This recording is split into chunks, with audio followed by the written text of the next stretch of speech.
Alhamdulillah alladzi arsala rasulahu bil huda wa dinil haq liyudhhirahu 'ala ad-dini kullihi wa kafa billahi shahida. Allahumma salli wa sallim wa barik ala sayyidina Muhammad wa ala alihi wa sahbihi ajma'in, amma ba'd. Rabbi syrah li sadri wa yassir li amri wahlul 'uqdatam min lisani yafqahu qawli. Allahumma arinal haqqa haqqan warzuqna ittiba'ah wa arinal batila batilan warzuqna ijtinabah.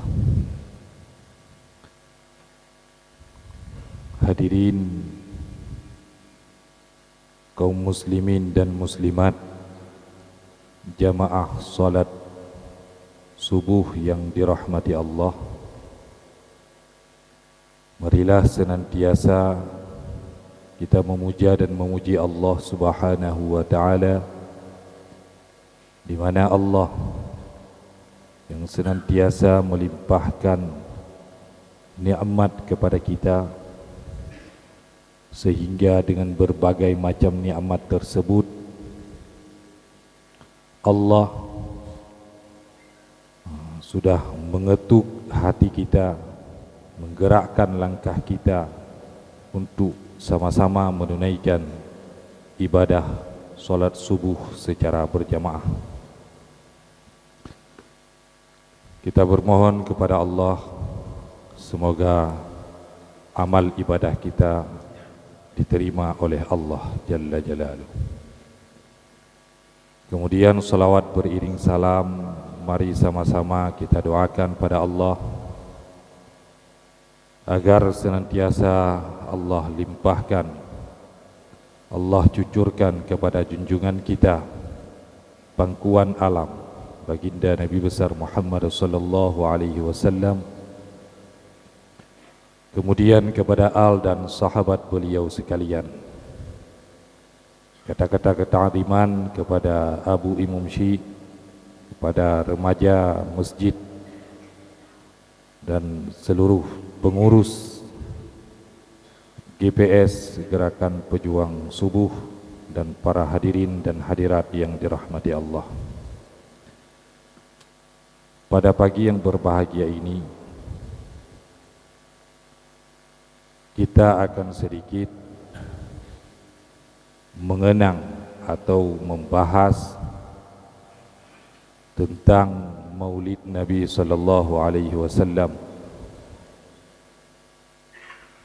Perlu kita ketahui bahwa jumlah rasul, jumlah nabi yang diturunkan oleh Allah ini berbeda-beda pendapat. Ada yang mengatakan jumlah para nabi itu 124.000,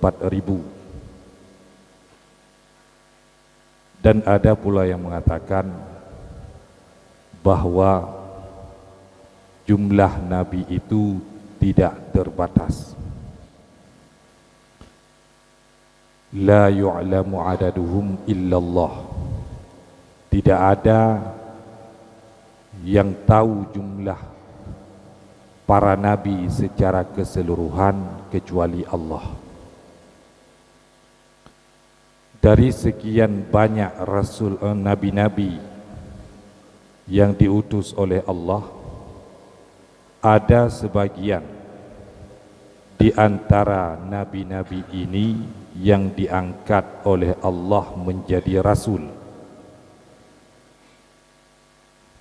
Berapa jumlah para rasul yang terpilih dari kalangan nabi-nabi? Ada yang mengatakan 313, 314, 315, dan ada juga yang mengatakan la yu'lamu adaduhum illallah, tidak ada yang tahu secara pasti jumlah total rasul kecuali Allah. Dan dari jumlah 313 atau 315 atau tidak diketahui bilangan jumlah rasul ini, ada juga yang diangkat oleh Allah martabatnya melebihi daripada rasul-rasul secara keseluruhan. Dari sekian banyak rasul-rasul yang diutus oleh Allah, ada yang jumlahnya melebihi, ada yang jumlahnya martabatnya diangkat oleh Allah. Siapa mereka itu? Di dalam Al-Quran Allah berfirman, tilkar rusulu faddalna ba'dahum ala ba'din. Demikianlah para rasul-rasul yang sebagian di antara mereka itu kami lebihkan, kami angkat daripada rasul-rasul yang lain. Artinya martabat mereka itu lebih tinggi dibandingkan rasul-rasul yang lain. Jadi martabat Nabi, martabat Rasul yang tinggi, yang lebih tinggi daripada rasul-rasul yang lain, itulah yang tersebut namanya di dalam Al-Quran. Rasul yang tersebut nama di dalam Al-Quran ini lebih mulia, lebih tinggi derajatnya dibandingkan rasul-rasul yang namanya tidak tersebut nama di dalam Al-Quran. Dan rasul-rasul yang tersebut nama di dalam Al-Quran ini juga ada khilafiyah. Ada yang mengatakan 25, ada yang mengatakan 26 atau 27. Dari ke-25 orang ini yang ma'ruf, yang masyhur di kalangan kita, ada juga yang diangkatkan martabatnya oleh Allah yang melebihi daripada rasul-rasul yang 25 ini, yaitu sebanyak 5 orang. Mereka digelar dengan Rasul Ulul Azmi, yaitu Nabi Nuh, Nabi Ibrahim, Nabi Musa, Nabi Isa, dan Nabi kita Muhammad sallallahu alaihi wasallam. Dari kelima Nabi ini, satu orang yang martabatnya lebih tinggi daripada rasul-rasul yang lain, yaitu Rasulullah sallallahu alaihi wasallam. Di dalam Al-Quran Allah berfirman, wa rafa'na laka dzikrak. Muhammad, kami tinggikan, kami angkat derajatmu, kami angkat sebutan namamu, wa rafa'na laka dzikrak. Di dalam kitab Kanzur Raghibin atau kitab Mahalli, Syekh Jalaluddin Al-Mahalli menafsirkan makna daripada wa rafa'na laka dzikrak pada bab haji. Di situ dituliskan untuk para jemaah haji disunatkan memperbanyak talbiyah. Kemudian juga disunatkan untuk memperbanyak selawat. Kenapa? Alasannya membawakan ayat, alasannya di dalam kitab tersebut dituliskan ayat warfa'na laka dzikrak. Jadi Tunku Jalaluddin Al-Mahalli menafsirkan ayat ini, la udzkaru illa wa tudzkaru ma'i. Bagaimana ditinggikan derajat, ditinggikan sebutan. La udzkaru, tidak disebut akan engkau hai Muhammad, tidak disebut akan daku hai Muhammad, kecuali nama engkau disebut berdampingan dengan namaku. Tidak disebut nama aku, arti tidak disebut, jangan disebut nama aku kalau nama engkau tidak disebutkan. Itu penafsirannya.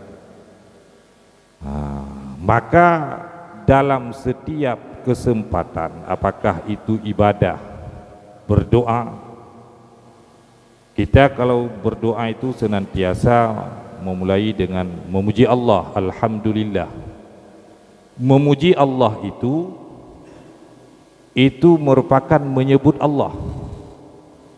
Maka setelah mengiringi dengan memuji Allah atau menyebut Allah, kita melanjutkan kepada salawat kepada Rasulullah, yang bermakna bahwa setelah menyebut Allah hendaknya menyebut nama Rasulullah. Dan kita perhatikan juga dalam setiap khutbah, dalam setiap ceramah, setelah memuji Allah maka bersalawat kepada Rasulullah. Dan kita perhatikan juga di masjid-masjid di mana ada tulisan Allah, di situ ada tulisan Muhammad. Bahkan perkara tulisan Allah dan tulisan Muhammad itu, ini sebenarnya tidak perlu kepada hadis. Kalau ada yang sebagian mengatakan ini bid'ah, ini bid'ah, ini bid'ah, sebenarnya Allah ketika sebelum menciptakan Adam, itu nama Allah dan Muhammad sudah tertulis di arasy. Kisahnya di saat Nabi Allah Adam memohon ampun kepada Allah, Allahumma ala taghfirali bihaqqi Muhammad, ya Allah,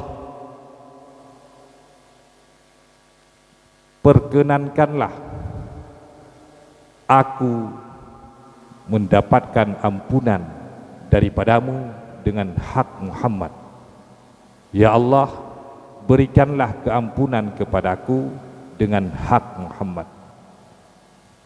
Maka Allah menjawab, hai Adam, aina ta'rifuhu, dari mana engkau kenalnya Muhammad? Walam akhluquhu, dan aku belum menciptakan Muhammad itu. Maka Adam menjawab, lamma khalaqtani wa sawwartani wa nafakhta fi min ruhi farafa'tu ra'si fara'aitu fi qawaimil arsy maktuban la ilaha illallah Muhammadur Rasulullah. Hai Tuhanku, lamma khalaqtani, manakala engkau ciptakan akan daku, wa sawwartani, dan engkau bentukkan aku, wa nafakhta fi min ruhi, engkau tiupkan roh ke dalam tubuhku, farafa'tu ra'si, di saat itu aku angkat kepalaku, fara'aitu fi qawaimil arsy maktuban la ilaha illallah, aku lihat pada tiang-tiang arasy. Satu riwayat. Riwayat yang kedua, aku lihat pada tiang-tiang surga tertulis la ilaha illallah Muhammadur Rasulullah. Aku yakini kalimah yang bernama Muhammad itu yang tidak diselangi oleh kalimat lain, aku yakini itu adalah kekasihmu, orang yang sangat engkau cintai. Maka aku bertawassul kepada dengan nama Muhammad agar mendapatkan ampunan daripada engkau.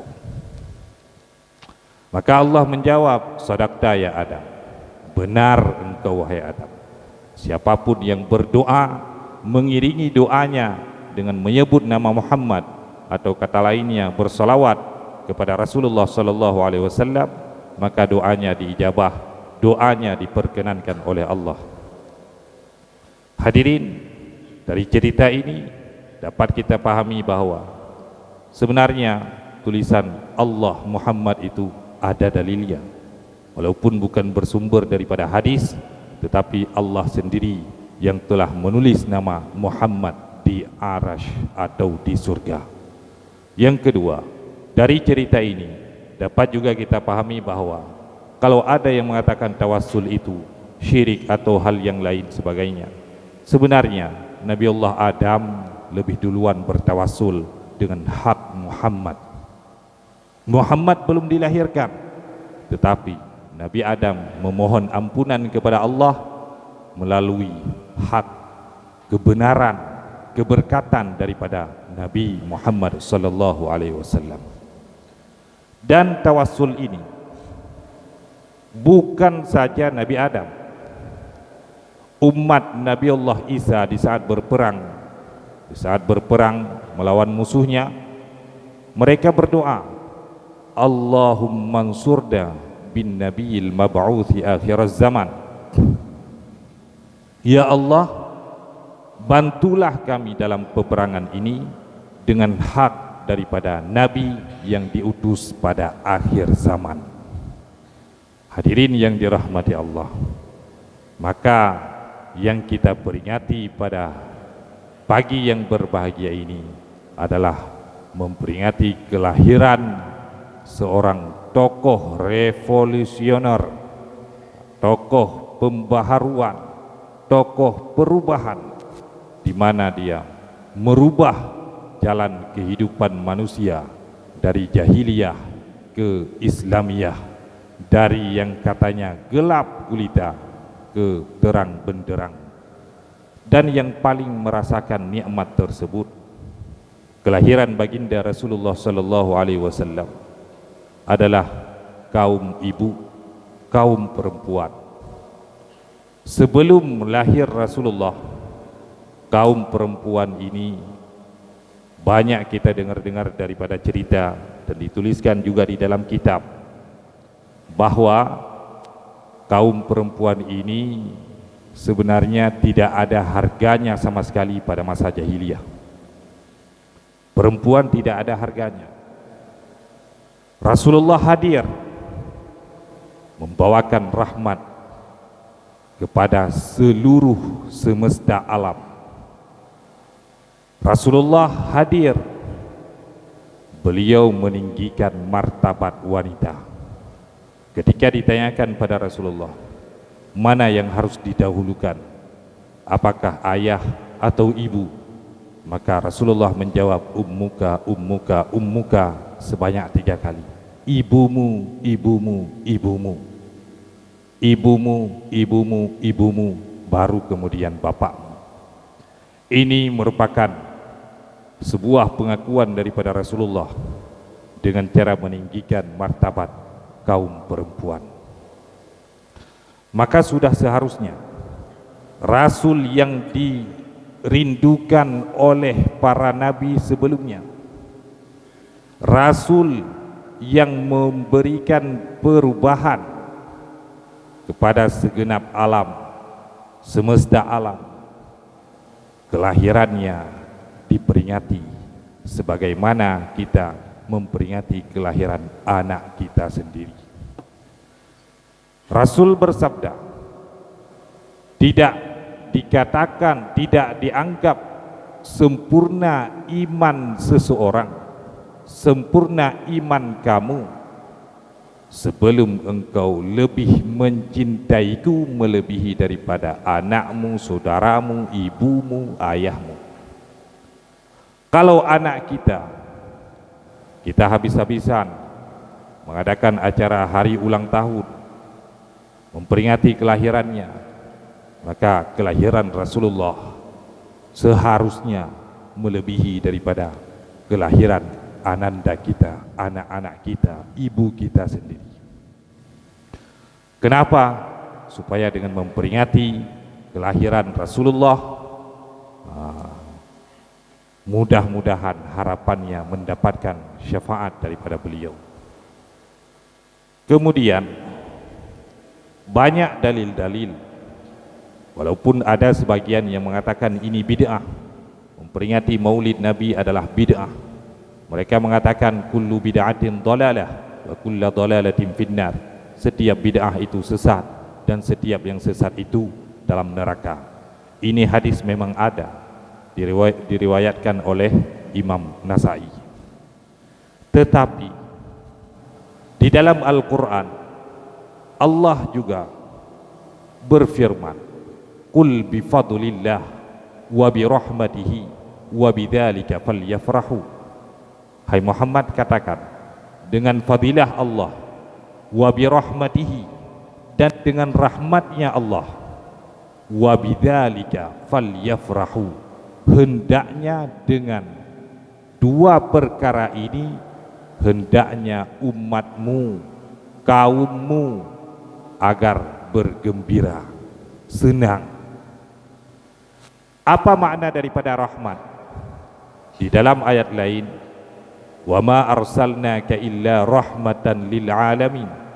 Tidak kami utus akan engkau hai Muhammad kecuali engkau menjadi rahmat bagi semesta alam.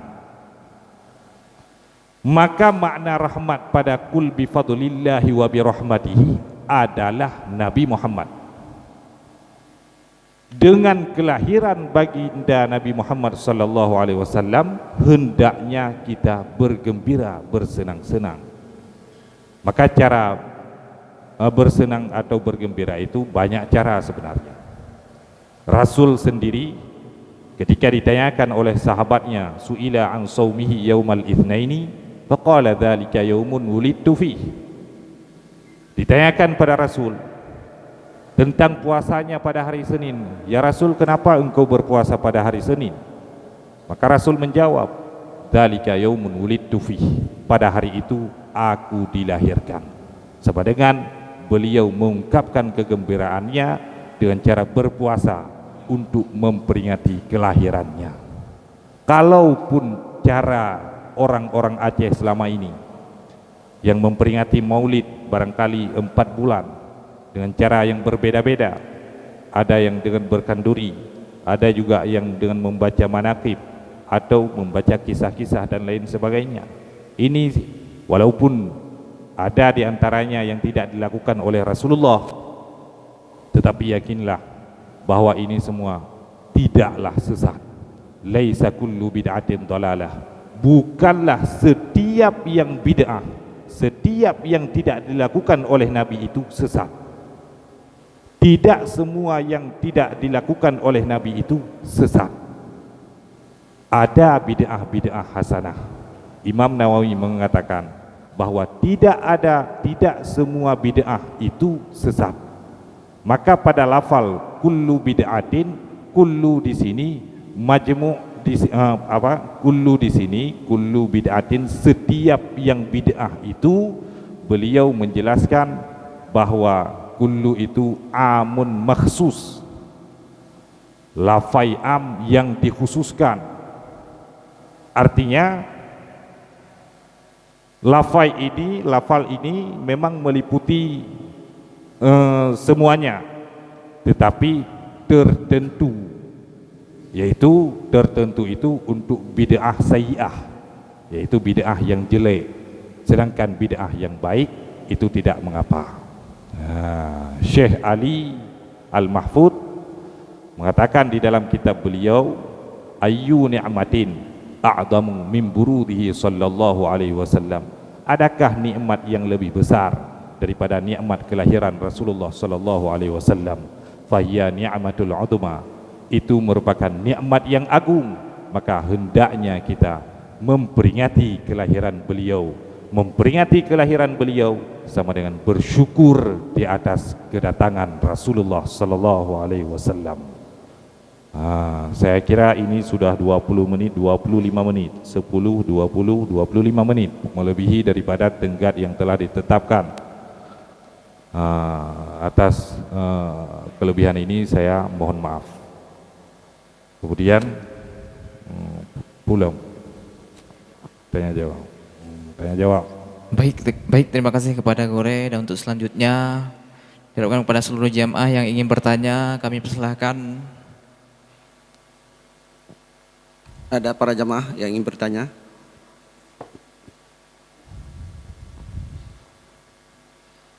Atau mungkin dari kami Ustaz? Ya. Assalamualaikum warahmatullahi wabarakatuh. Waalaikumsalam warahmatullahi wabarakatuh. Yang kami hormati Walidi Palu Gading beserta para jamaah salat subuh yang dimuliakan Allah Subhanahu wa taala. Syukur alhamdulillah pada hari ini kita GPS spesial Maulid. Seperti yang sudah disampaikan oleh Walidi tadi, sesuai dengan ayat bahwa Nabi Muhammad itu rahmatan lil alamin, bukan untuk umat Islam aja, seluruhnya makhluk hidup di dunia ini. Yang ingin kami tanyakan, memang sudah dibahas tadi sama Walidi, malah ada sebagian masyarakat kita ada yang mengatakan bahwa memperingati Maulid atau lahir Nabi Muhammad bid'ah, malah bid'ah yang zalalah. Yang ingin kami tanyakan sama Abi, sama Walidi, bagaimana yang dikatakan bid'ah? Apakah kita dalam berkenduri atau mubajir atau mungkin ada ria di situ? Mungkin itu saja pertanyaan kami. Terima kasih. Assalamualaikum warahmatullahi wabarakatuh. Waalaikumsalam warahmatullahi wabarakatuh. Ya, Rasulullah itu rahmatan lil alamin, bagi segenap alam. Jadi memperingati kelahiran beliau itu bid'ah, katanya. Ada sebagian yang mengatakan bid'ah. Jadi yang pertanyaan Ron, Bu, apa yang bid'ah? Yang tergantung to yang kala. Punya pandangan awaknya budanya memang langsung bid'ah dari kanduri dan lain sebagainya.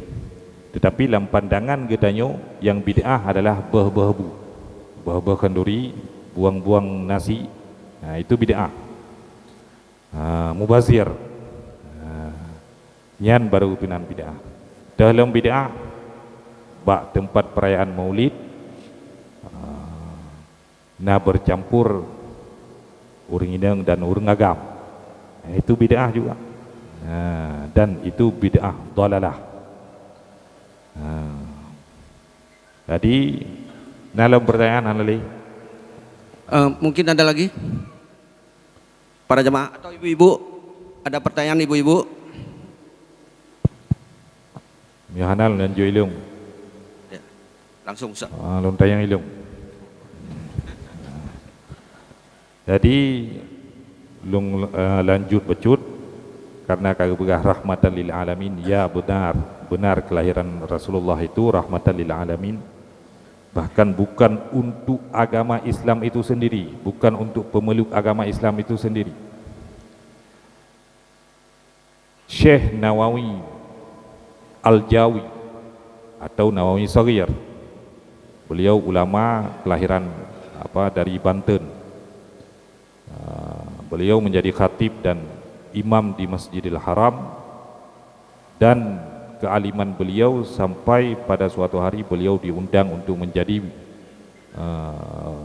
pemberi makalah atau menyampaikan ceramah di Universitas Al-Azhar, di mana pada saat itu Al-Azhar dipenuhi oleh berbagai macam ulama, ramai ulama, tapi diundang Syekh Nawawi Al-Jawi atau Syekh Nawawi Saghir untuk menyampaikan ceramah. Kata beliau, di mana yang diadakan perayaan Maulid, di situ Rasulullah hadir. Di mana saja, apakah itu di munafah, di masjid atau di balai, di rumah-rumah yang di situ diadakan perayaan kelahiran baginda Rasulullah sallallahu alaihi wasallam, maka di situ Rasulullah hadir bersama sahabatnya. Maka tersebutlah sebuah kisah di kota Al-Qahirah, Kairo, Mesir. Ada deretan toko kaum muslimin, tapi di tengah-tengahnya toko dua Yahudi. Yang satu Yahudi lelaki, yang kedua Yahudi perempuan. Yahudi lelaki lakoi, Yahudi perempuan permoy. Jadi pada 12 Rabiul Awal di toko itu diadakan acara memperingati kelahiran Nabi dengan membaca kisah Nabi, membaca manaqib Nabi. Kemudian selesai acara lagi tanya di Aceh, makan duri, ada makan-makannya. Kemudian Yahudi perempuan ini bertanya pada suaminya, Cutbang Yahudi, kenapa mereka mengadakan acara yang begitu meriah, membaca hadrah, membaca ini, membaca itu? Maka menjawab oleh Cutbang Yahudi, mereka meyakini setiap atau dimanapun diadakan maulid merayakan kelahiran Nabi, mereka meyakini bahwa Nabi hadir pada tempat tersebut. Itu yang diyakini. Maka orang semarak merayakan maulid. Si perempuan Yahudi ini terbayang-bayang bagaimana kedatangan Nabi, bagaimana mungkin kedatangan Nabi sedangkan beliau sudah tiada.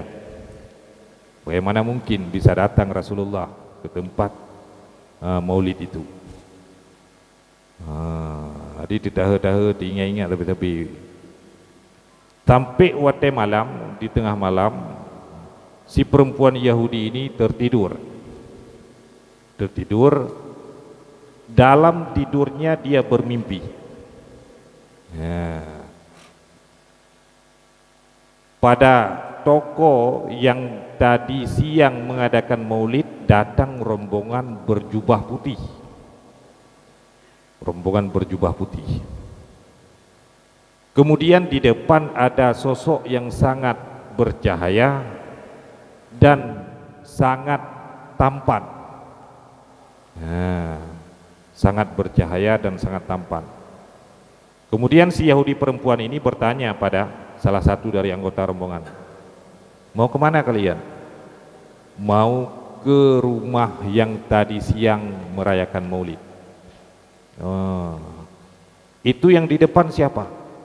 Itu yang di depan Rasulullah, pemimpin kami. Bolehkah saya berkalam-kalam, bercakap-cakap dengan beliau? Boleh. Maka Rasul masuk ke toko diikuti oleh rombongan. Di belakang itu masuklah si Yahudi perempuan ini. Maka Yahudi ini memanggil Muhammad.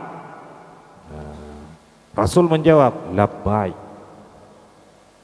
Jawabannya penuh sopan, labbaik. Kata-kata labbaik itu kalau dalam bahasa Aceh, nyumpat lempuan. Sedangkan dia memanggil Nabi dengan panggilan yang tidak sopan, Muhammad. Rasul Allah sendiri tidak pernah memanggil Muhammad di dalam Al-Quran, tetapi memanggil dengan pangkat, ya ayyuhar rasul balligh ma unzila ilaik. Wahai Rasul, yang dimaksud Rasul di sini adalah Muhammad. Balik, sampaikan apa yang diturunkan kepadamu. Allah sendiri tidak memanggil Muhammad, Allah memanggil dengan Rasul. Tetapi Yahudi ini memanggil dengan nama Muhammad. Ini panggilan tidak sopan. Tetapi Rasul menjawab dengan penuh kesopanan dan penuh kasih sayang, labbaik. Maka Yahudi perempuan ini terperangah, terheran-heran. Ya Muhammad, ana aduwuka. Wahai Muhammad, aku ini musuh engkau. Araftu, saya tahu. Tetapi Allah sudah mengabarkan kepadaku bahwa engkau sesaat lagi akan masuk ke dalam Islam. Setelah dia bermimpi, Rasul terbangun dari tidurnya, dilihat suaminya masih tertidur, dia berangkat ke masjid menjumpai Syekh. Dia ceritakan pada Syekh tentang mimpinya. Wahai Syekh, saya bermimpi begini. Maka Syekh menjawab, kalau engkau bermimpi Rasulullah, yakinlah itu benar Rasulullah. Karena Rasulullah tidak dapat ditiru oleh siapapun.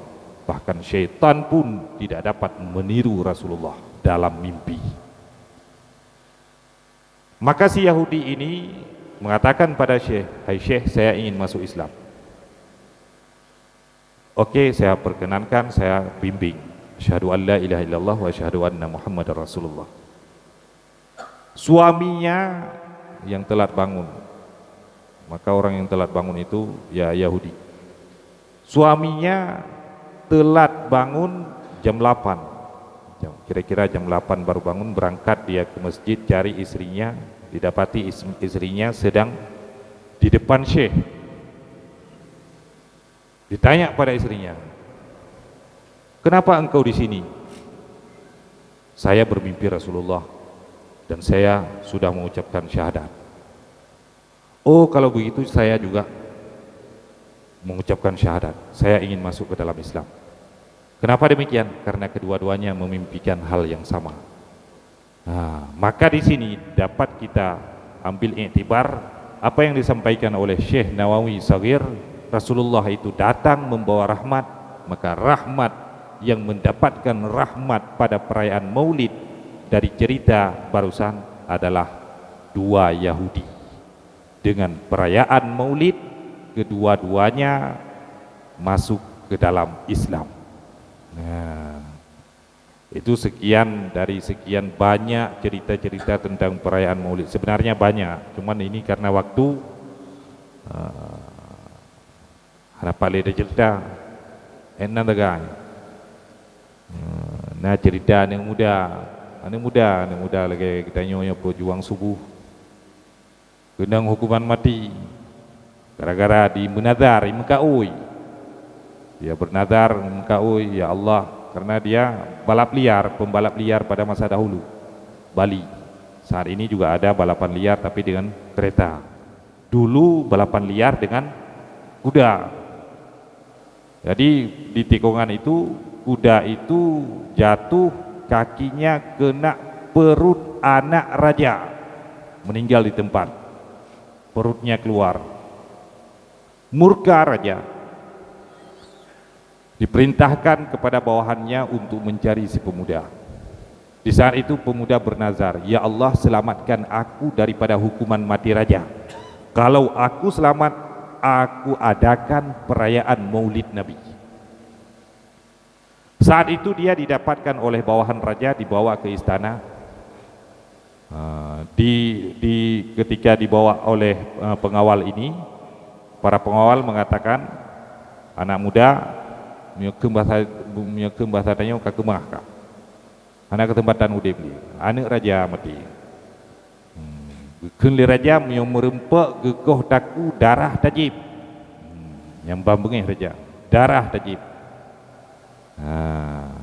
Jadi teruk istana, ternyata tadinya raja yang murka, raja yang marah-marah. Begitu melihat anak muda ini, berubah total wajahnya menjadi tersenyum-senyum. Tersenyum-senyum. Hanalim bengis. Kata Kim senyum-senyum. Coba-coba le raja untuk gepekrut muka mengahi bengih. Hai tim. Gepekrut hai tim. Maka kehei dendayang bidadari di istana. Bidadari bawakan buah-buahan. Maka dibawakan buah-buahan. Polisi yang tadinya yakin raja akan menghukum mati, hirun. Bunuh raja berat bengi. Ya jino kata tersenyum-senyum kan muda. Maka lejuk makanan dan lain sebagainya. Gekun le raja. Hai ni muda. Kaci begah balem putra kamai. Hana raja. Kajau berjujur putra kamai. Ilung sebenarnya bengeh ku anak ku mati gara-gara kah. Tegalam teruk kah? Lung yang pah kupoh kah mati lain darah kujib. Jino haitem le bengeh hek kupu bengeh roh haitem le bengeh putra kamai. Dijawab oleh anak muda yang menurut raja, lung kasat lah mati, menyolong selamat daripada hukuman mati dro ne, maka lun pegak Maulid. Nyan kamai nyo. Maka bawatinyan diperintahkan kepada bawahan oleh raja, hai bawahan, cok putra yang dalam gudang, juk ke anak mudanya untuk diadakan perayaan Maulid. Maka peng mesti tanah beh, peng untuk pegang Maulid dari raja. Lepoh na raja itu mencok harta raja. Yang sekian dari sekian banyak cerita-cerita Maulid. Lalu kira kajinya doa. A'udzu billahi minasyaitonir rajim.